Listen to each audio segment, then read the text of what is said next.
First of all, I want to say that I am really honored to be in this marvelous facility, even more honored with the picture of President Harry Truman in the back. I'm old enough to remember. I'm really not old enough to remember, but I know that when he left office, he was very unpopular.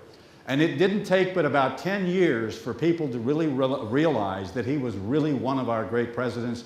And Missouri and the Kansas City area and independents have plenty of reason to be proud of him. So I'm really happy to be with you this evening. What I'm going to do, so I can see the slides here probably, is move out a little bit. The title of the presentation, obviously, is Kansas City, a World-Class City. And let's talk about that. Now, by the way, I just want you to see a picture of this thing we put out every year, Demographia, World Urban Areas. What we do is we estimate, using Google Earth and a bunch of other sources, census sources around the world, we estimate the population, land area, and urban density of the urban area, of the 1,000 urban areas in the world of more than 500,000 population. Really is the only annual such publication, and we're cited frequently by academics. We get about 1 million downloads a year of this product. But let me start out. I'm going to start out with sort of a description of how geographic economists think of cities. We're not talking tonight so much about the city of Kansas City, though it's a beautiful place, and I always like to say that if it were on the coast, we'd call it San Francisco. I mean, this beautiful area here, you know, up to the downtown area, this is really a wonderful place. It's hard to find a city in this country, a central city in this country that is as attractive as Kansas City. Now, economic geographers talk about cities in two forms, however. Remember, you think about Kansas City, you know, right over here, not more than a mile away, we have State Line Avenue, or is it Boulevard, or Road. In any event, you don't realize it. I mean, you know, if you didn't see signs, you're walking into another state, you're walking into another city. So modern cities, for the most part, at least outside China and Vietnam, are a collection of municipalities, administrative units like the city of San Francisco. The map's not too good here. This is the Kansas City urban area. It is the area of continuous development. We refer to that as the physical city. I'm not talking about that tonight except for the next slide. But you can see it goes out almost to Grain Valley on the west side, and certainly goes over down to the suburbs of Johnson County and up toward the airport and so on. Now, Kansas City is not very densely populated.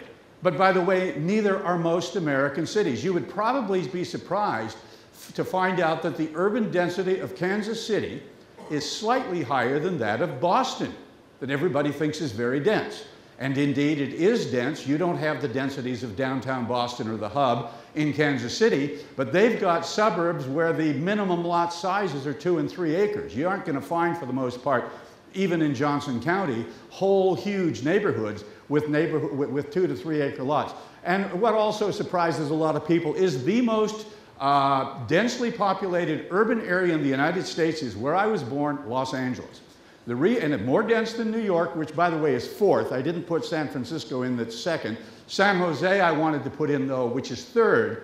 The interesting thing about San Jose is it doesn't have a downtown, has no central city, it's all suburban, and it is more dense than New York.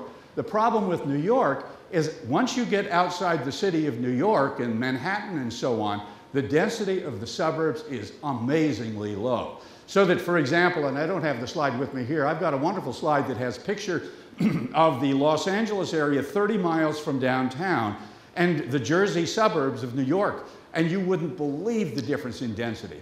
When you leave downtown Los Angeles, the density remains the same until you get to the desert for the most part. So just a little bit of background. Also, a lot of people, including in Kansas City, want to follow the example of Portland, which is a terrible mistake. Portland's a little bit higher density, but it's not but half the density of Los Angeles. So anyway, let's talk though about the metropolitan area, which is the functional city. The physical city is what you would see at night if you flew over at 40,000 feet, the lights that are outlined by the dense urban area. The economic city is the city that includes that area, but also includes what we would call the commuting shed, the area from which people commute to the city. Now, by the way, they aren't really commuting to the city because on the other side over there, we've got that sort of pink and green. it used to be when metropolitan areas in this country used to be defined essentially as people, what percentage of people are commuting to the central city. The central city in Kansas City's case is the city of Kansas City, Missouri. But in 2000, the Census Bureau and the OMB decided, wait a minute, you know, there are all sorts of suburban areas that are business centers. Take, for example, Johnson County, which is probably the largest business center in any similar sized metropolitan area in the United States. And so they basically said if more than 15% are commuting from an outlying county to any one of these central counties, it counts as a part of the metropolitan area. So for anybody, you know, what we routinely hear planners and the press talk about, well, you know, people move out and they're farther away from work. Not at all. The US metropolitan areas have the shortest work trip travel times in the world, short travel distances, and it's just amazing. The dispersion of population has been followed by a dispersion of employment, which is one of the things we'll talk about. But your central counties are Cass, Clay, obviously Jackson, the old historic county of the city of Kansas City, Johnson, and Wyandotte, Kansas City, Kansas. Now, I like to think when I talk about urban policy, I think we need to step back and try to suggest what are the top domestic priorities. We can argue about this, but I happen to believe that the top domestic priorities of government, you know, after you secure order, are helping to improve economic growth, which improves the standard of living, and reducing poverty. That's what cities, in my mind, ought to be doing. And that's going to be sort of the basis of what I talk about today. But let's talk, first of all, about livability, and I'm going to play it a little bit different than I would in most presentations. I'm going to start with the conclusions, because they are really stunning. Every year, The Economist, Mercer, and other organizations put together lists of the most livable cities in the world.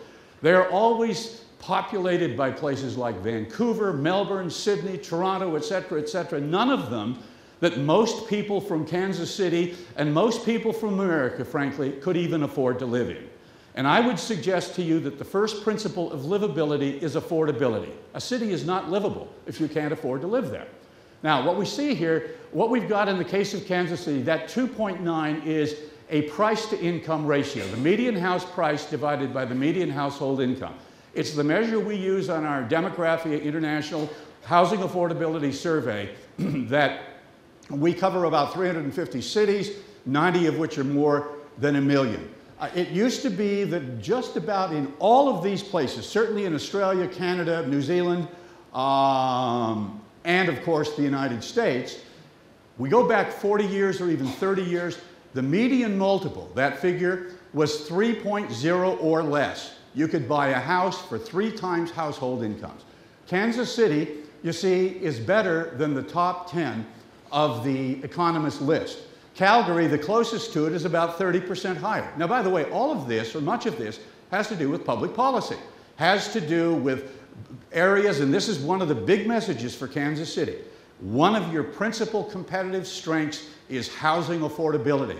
You can get a good house here, have a nice yard, and live a very good life fairly cheaply. You can't do that in these other places. Look at Vancouver. 10.8, it's actually going up because we started to do the research for the next one. And so this is a very big competitive advantage. And why have these places gone in the other direction? Well, sort of like OPEC, they've decided that they're not going to produce.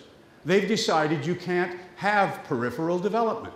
And so like when OPEC limits the supply of oil and the prices go up uncontrollably, that's exactly what happens in real estate because the price of land goes up. So that, for example, and it may not be obvious to you, but believe it or not, if you're going to build a 2,000 square foot house in Kansas City, whether it's in Overland Park or the city, and compare that to the cost of building that same house in San Francisco, where, by the way, the median multiple is now close to 10.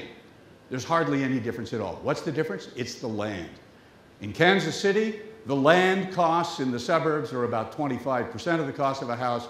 In San Francisco and in Sydney, places like that, it's 70 or 80%. So Kansas City shows itself to be better than all of the 10 most livable cities with respect to housing affordability. There's another issue that's very important as well, and that is mobility, being able to get around the community quickly. Economic theory suggests that the more jobs the average person in a metropolitan area can get to within a certain period of time. 30 minutes is a good rule of thumb, because in the United States, the average one-way travel time is about 25 minutes, okay? The point is, if 40% of the city can get to all of, if you can get to 40% of the jobs in 30 minutes, it's not nearly as good if you can get to 70 or 80% or whatever. Now, here's what Kansas City has accomplished. There is an international survey done every year by TomTom, which is a geo-positioning company, of traffic congestion and how much time is added to traffic by traffic congestion in cities around the world. And among the cities of more than 1 million, and when I say city, I'm talking about the metropolitan area, among the cities around the world, Kansas City and Richmond, Virginia are tied best out of about 150 cities with an 11%, we like to call it a congestion penalty. Again, Calgary's number 2, but at 22%. Look at Vancouver, 35, Sydney, 35. So what you get, I mean, granted, I will admit that the mountains around Vancouver are nicer than the mountains around Kansas City. And the ocean is prettier. I mean, but you know what? You know that detached housing, you think about the kind of housing, let's say a second-hand, you don't use that term for a house, but let's say an existing house that's 2,000 square feet or 1,700 square feet that was built, say, in 1960 in Johnson County, or I go back, okay, in Johnson County or in Clay County, probably 200,000, maybe even a little bit less. You want to know what that house would go for in Vancouver? $1.8 million. Canadian. Now granted, the Canadian dollar is a little less. But the basic point is Canadians cannot afford to live in Vancouver anymore, and it's a real problem, and the same thing's going on in these other cities as well. And then in addition to that, they've got to put up with traffic like you don't believe. Today I was in an interview where the interviewer asked me, well, having these cities be more compact is good because people live closer to work. Living closer to work is of no account if it takes you longer to get to work. All of the research suggests that when you live closer to work in these more compact cities, the traffic is so bad, or you're on transit, which by the way is inherently slower than the car, it's going to take you longer to get to work, not less. So distance is not the problem, time is the problem. And then just to end it here, to end this part of the thing, notice also that Kansas City's income is pretty good. The GDP per capita in Kansas City is about 51,000. Calgary's about 69. A lot of oil wealth, though they've gone through some real trouble in the last couple of years. So again, it's not that you guys here are poor. And remember that the housing measure is a measure based upon income. It's not that your houses are cheap because your income is low. It is that relative to your incomes, your housing is inexpensive and is about the same level as it was virtually throughout the anglicized world, Australia, Canada, United States, New Zealand, Ireland, and the UK, about the same as it was 30 or 40 years ago. Let's talk a little bit about demographics. You all know that the suburbs have done very much better than the central city in Kansas City. By the way, no one should ever suggest that it has been any different anywhere else, not even in Europe.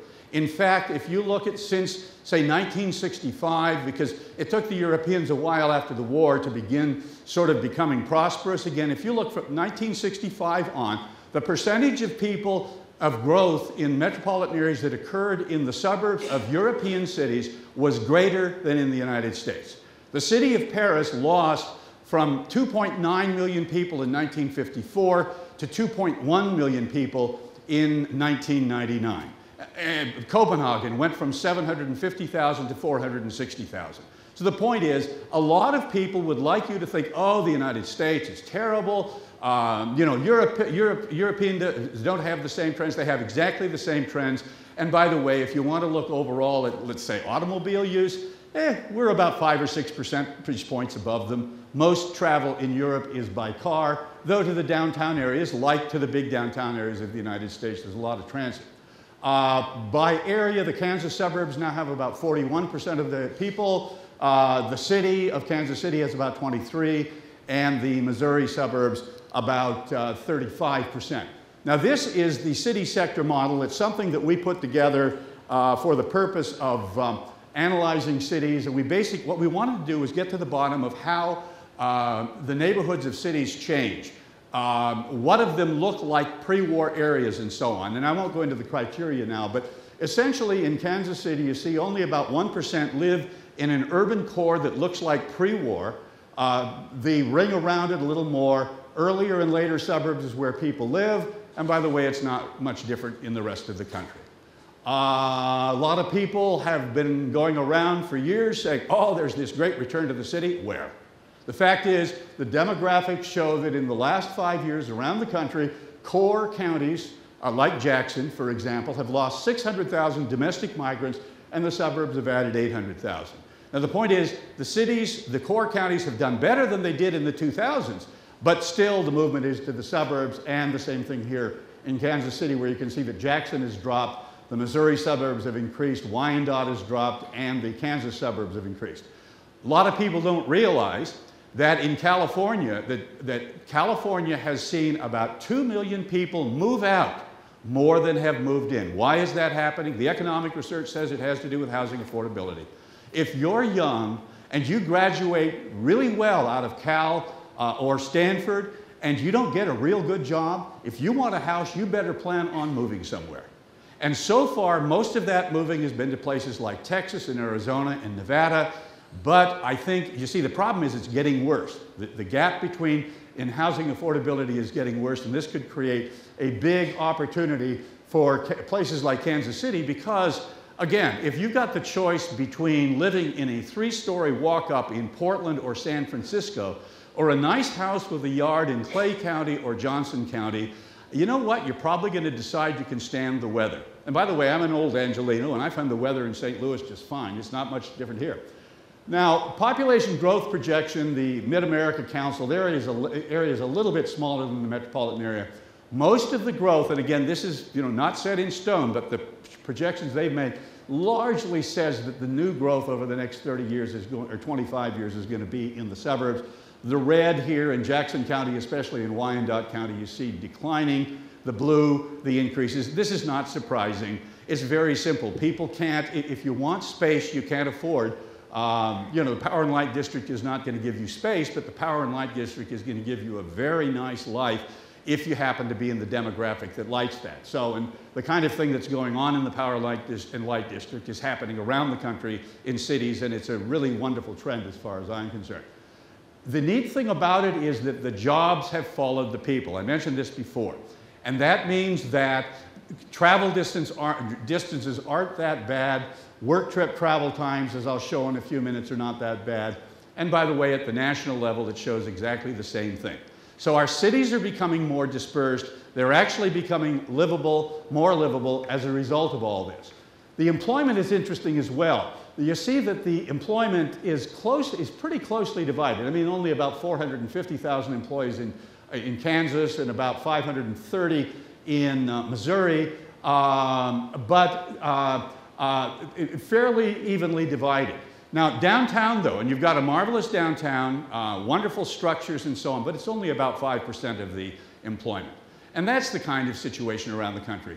In the major metropolitan areas, only 8% of employment is in the downtown areas. Looks impressive from a distance, but it's not a big number. Employment growth projection, again, the same thing. The suburbs, again, this may be wrong, but this is what the planners are suggesting. The suburbs will have most of the employment growth, and you can see that Johnson County is expected to have almost half of it, and by 2040, as I recall, Johnson County is supposed to have more employees than Jackson County, the old historic county. Now, I always like this slide. This is a slide from the city of Kansas City that shows you the city boundaries as of 1950. Now, this section up here was actually added just before the 1950 census. If you take and that, by the way, is I think is one of the northern counties. The rest is here in, the pink area is in Jackson County. And that area, by the way, has seen its population drop, from my rough estimates, looking at census tracts and so on, something like 50%. Don't feel bad. St. Louis, your brother to the east, set the world record for some years as having the biggest decrease down 64% from 1950. 857,000 people in 1950, about 315 today. But last year, Detroit finally caught up and now has lost a bigger percent. But the basic point is, here we have a situation where Kansas City, Missouri, has increased its land area from 80 square miles to 320, and its population since 1950 has almost not changed. Virtually all of the growth in the metropolitan area has been in the suburbs. And here you see the population up from 50 to 2010, 0.7%, the land area up almost 300. Talk a little more about housing affordability. Housing affordability is driven by the cost of living. If you look at the government data on cost of living, you find that the difference in goods in metropolitan areas from the least expensive to the most expensive is like 23%. The differences in services other than rent is about 35%. The difference in rents is much bigger, 300. And the government data doesn't look at housing, but if you look at housing and mortgage costs and buying the median priced house, it's about 900%. That's why people are moving to Texas and to Oklahoma and Arizona and Nevada, and why generally migration patterns in the Midwest, including the Kansas City area, have not been bad compared to California and the more expensive places. In fact, in the 2000s, Kansas City was up, the metropolitan area, something like 30,000 people. Now, as I indicated, we have this annual housing affordability survey. If you're at 3 or below, that is median house price divided by median household income, we consider it affordable. You get up to over 5, we call that severely unaffordable. There are, among the 30 or so, 25 or so markets that are severely unaffordable, every single one of them has Portland-style land use regulation, where you draw a line around the city and you don't allow development to occur on the outside, and you're surprised that housing goes up.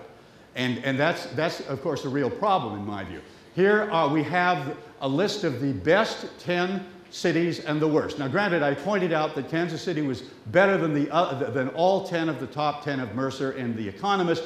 Actually, Kansas City is ranked along with Indianapolis and Columbus at 10. Some of the cities, like Cleveland, for example, have had very depressed signs and so on. But again, Midwestern American and some southern cities have done very well with respect to housing affordability. Los Angeles was every bit or almost as affordable as Kansas City in 1970. Look at it now. It's about 3 times as costly relative to incomes as Kansas City. San Diego did an article a few years ago because San Diego's migration pattern in the 2000s was worse than that of Pittsburgh and Cleveland and Buffalo. My title of the article was Rust Belt San Diego.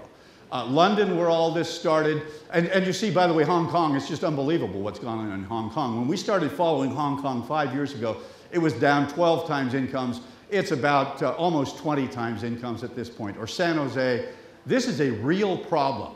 And by the way, to give you an idea, a lot of people like to say, oh, well, California has no land. The Bay Area doesn't have any land. Another study I did showed that, in fact, in the San Francisco metropolitan area, there is enough room of land that can be developed that's not in hills and not in parks to handle a metropolitan area of 37 million people. Now, today, there are about 7 million people. The problem is that the officials won't let the land be developed. And I'm not suggesting you have to develop all that land, but the fact is the cry that there's no land is a bunch of baloney.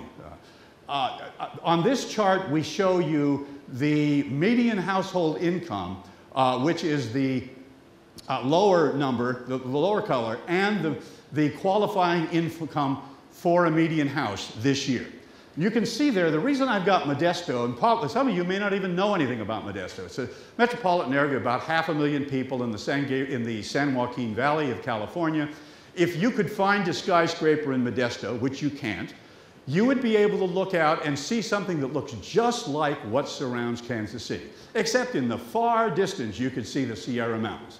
My point is, here we have a place that's got as much room as Kansas City to grow, and we got housing costs that are about 50 to 60% relative to incomes higher than Kansas City. So this is not a matter of land. And here's the sad thing. The human cost is terrible. I have an article today in newgeography.com about the terrible overcrowding that's occurring in California because they're not building enough houses. Worst by far rate of overcrowding in the country. LA is worse. McAllen, Texas does badly too. It depends on which measure you use. But the California cities are all right near the top.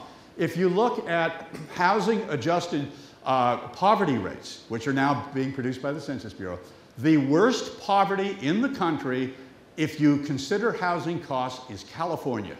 It is worse than Mississippi.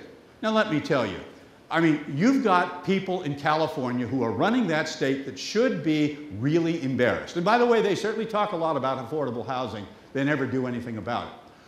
Thomas Piketty wrote a book recently, a year or two ago, on the great increase in inequality around the Western world. A guy at MIT went into the data and looked closely and basically suggested that virtually all of the increase in inequality was due to the movement of income as a result of housing escalation in places where it's out of control. Again, this gives you California, Oregon, Washington, Colorado, and a number of places, but not St. Louis and Kansas City. Another marvelous study done by Moretti at California and a guy whose name I can't pronounce, it's there at the bottom, H-S-E-I-H, he's Chinese, from University of Illinois, Chicago. They basically say that if it had not been for housing regulation in this country, we would have had a GDP $2 trillion more in 2009 than we had at that point. That's $16,000 per household. Now granted, one can argue with these kinds of figures, but the point is there is a big cost that's being paid. Talk for just a minute about mobility and transport. We get back to the point of the traffic congestion. Notice Kansas City and Richmond very well. Again, notice of the cities, and you know, I tried to do the top 10, but they're all these ties. We got, I think, a five-way, six, or is it seven? You know, 7 cities there tied or more at 8th. But the point is, notice where they are.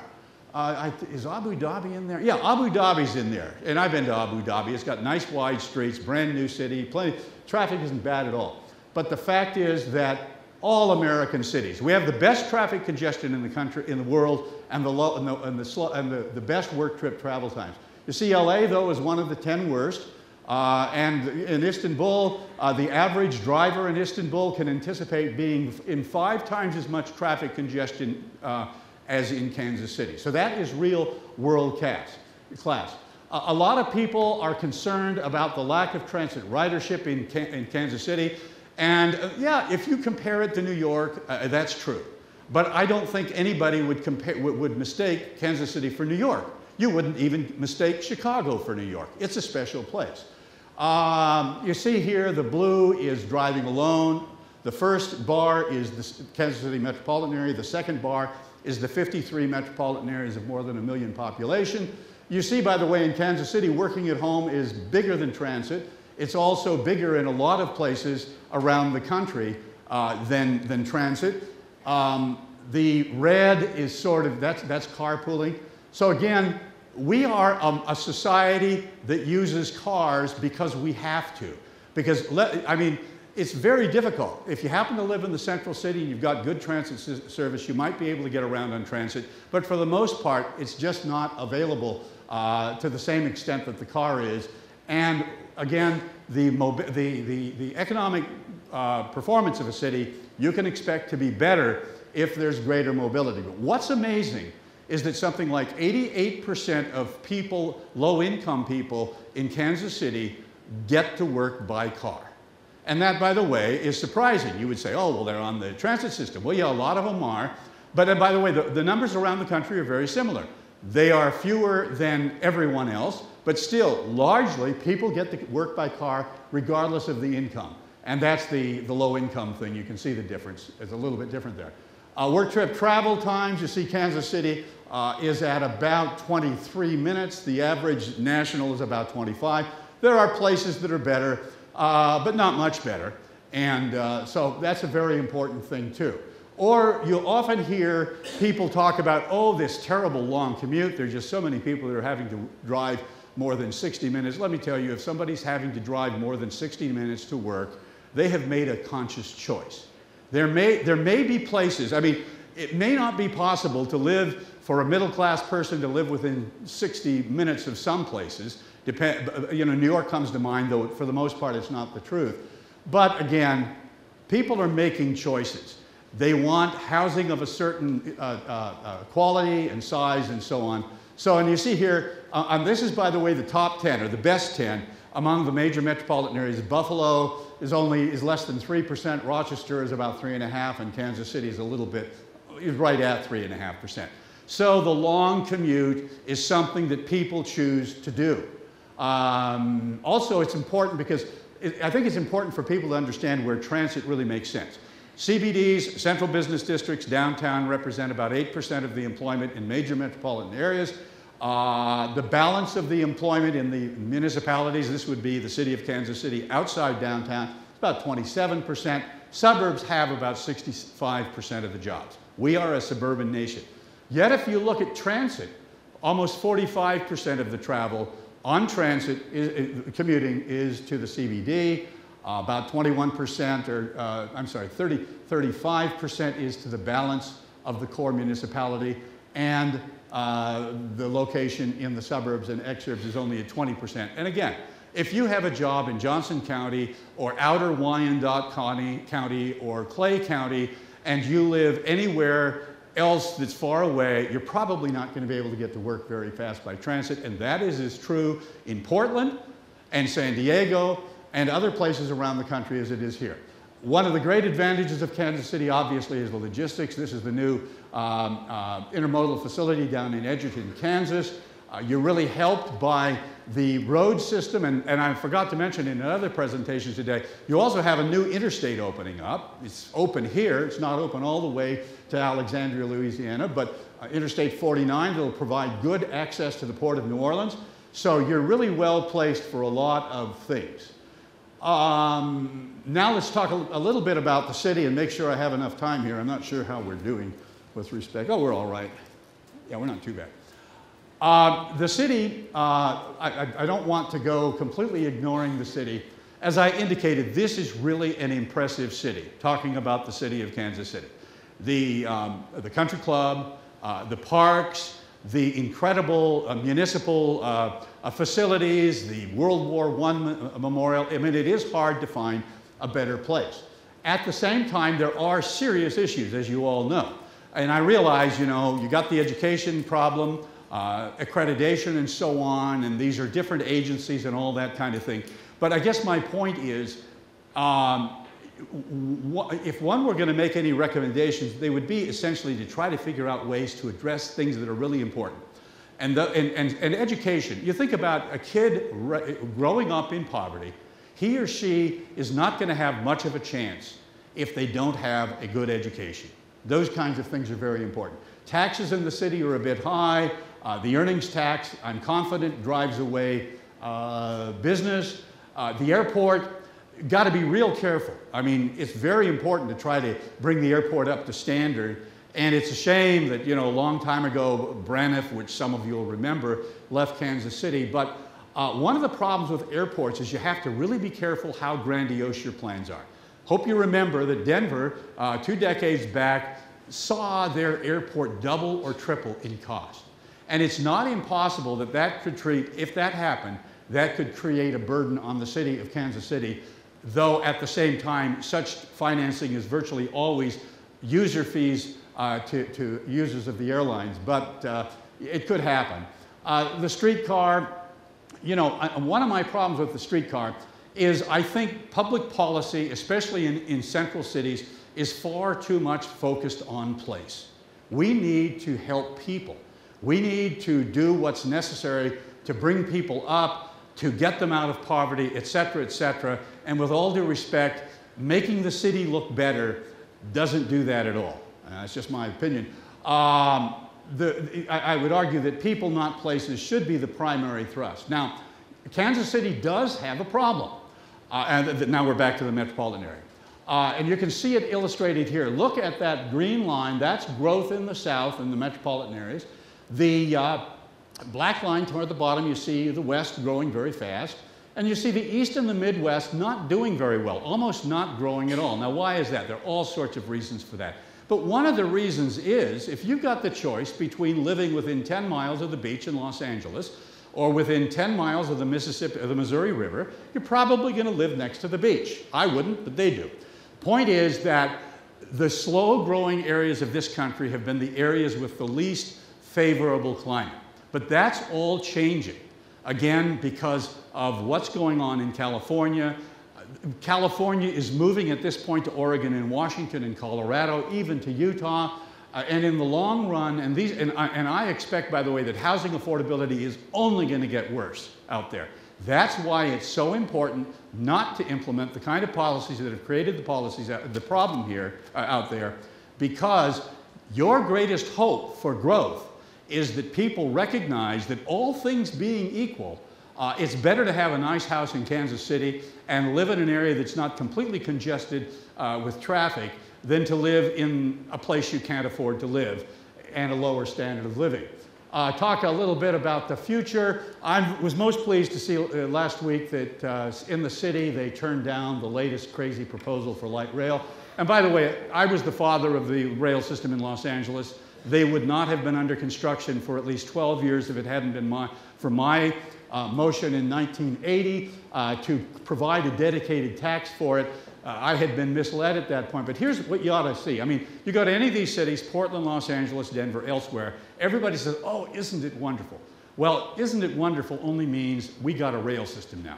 Look what's happened. In Portland, before the rail system, 8% of the commuters used transit. Now 7 do. In Denver, from 4.3 to 4. Los Angeles, where you're my city, okay? From 5.6 to 5.1. And here's what's happened in Los Angeles. We have spent in Los Angeles $18 billion and built a number of rail lines. I can't even keep up with how many rail lines we've built out there. And you know what? The ridership on the transit system is less than it was when all we had was buses, okay? That's, you know, I mean, what are you doing it for? If all you want to do is see shiny trains, these are great successes. That appears to be the standard of success. So again, there are a lot better things to do with the money. Let's look, though, and finish up by a quick examination of 3 very similar sized cities, all in the range of 2 to 2.5, a little bit more than that, in terms of metropolitan area, 2 to 2.5 million. Kansas City, in 1982, and this is different data than I showed you before, from Texas A&M, they've been doing traffic studies since 1982. According to their data, in 1982, Kansas City had an average of 4% added to travel because of congestion. And look, by 2014, it had gone to 15. That's really too bad. It really is a big increase. Look at Denver. They were at 10 to begin with, and now they're at 30. Look at Portland. Portland's had the biggest increase in traffic congestion of any place of a major city, a million or more, in the country. And that's with having built an awful lot of rail. And part of my point here is getting ahead is not so much what you do as what you don't do. And what have they done in Denver and Kansas City? Canceled freeways, decided, oh, we're going to build these nice rail system and we're going to get people out of their cars. Hasn't happened. All of the indicators indicate that there's been no significant movement of people out of cars. Then you get to the matter of housing affordability. In 1990, Kansas City, Denver, and Portland all were about the same place with respect to housing affordability. 2.3 to 2.4 times median incomes. Now Kansas City has moved up. Look at what's happened to Denver, and it's going up even more in the new study that will be out in another 2 months. Portland, the same thing. And again, why did this happen? This happened in Denver and Portland because they had local officials that decided we're going to make the city nice, wonderful. We're not going to allow it to sprawl anymore. And by the way, sprawl is more important than good lives for people. It's more important than poverty. It's more important than a standard of living. In my view, that is a real miscarriage of priorities. And so Kansas City has done better there. Now, this is just a look at the average pay per job adjusted for the cost of living if you're going to buy a house. That's different than for everybody. Let's say let's say you're in Columbia, Missouri, you just got out of college, and you're trying to figure out where to go. And one of the things you do is take a look and see, well, what's it like out there? You look at the cost of living, and Kansas City does very good on this. And again, when you think about the fact that housing affordability is driving migration in this country, again, I think that Kansas City is very well placed. Don Brash, who was the governor of the Reserve Bank of New Zealand for 20 years, said in an introduction to one of our reports, the affordability of housing is overwhelmingly a function of just one thing, the extent to which governments place artificial restrictions on the supply of residential land. So my message to Kansas City is not what they should do, but what they should not do, because in the long run, if Kansas City follows the example of Portland or Denver or Seattle and the other places that have done that, there will be no advantages and people will go elsewhere. But I think the future of Kansas City is really good, and I think the political structure is such that you're probably not going to make those mistakes. So opportunities, the livability issue, the mobility issue, these are going to get stronger because the policies in places like Los Angeles and Portland and Seattle are getting worse. So this gap we have that favors Kansas City is only going to get wider. You have the location for freight, threats, of course, the climate, but again, I think that goes away. That's the slow growth situation. And again, all of this could change due to counterproductive policies. And by the way, I mean, there have been a number of years in the last decade or so where Missouri has actually taken domestic migration from California. So it's already happening. It's just not happening in big numbers. And, you know, I grew up on the West Coast, and I know how it is. Nobody that moved from Cleveland to Los Angeles, being forced out of Los Angeles because of housing costs, is moving back to Cleveland. They're probably moving to Oregon or Washington. But Oregon and Washington can only take so much. And by the way, the prices are going up there, and it will become very difficult there. So Kansas City, I think, faces a more promising and more competitive future if it basically does the things that have made it so competitive. I guess my bottom line is if Kansas City is to succeed better in the future, it should be Kansas City. Shouldn't try to be Portland, shouldn't try to be San Jose or any place else. It should be Kansas City because that's what you're best at. Thank you very much and happy to take questions.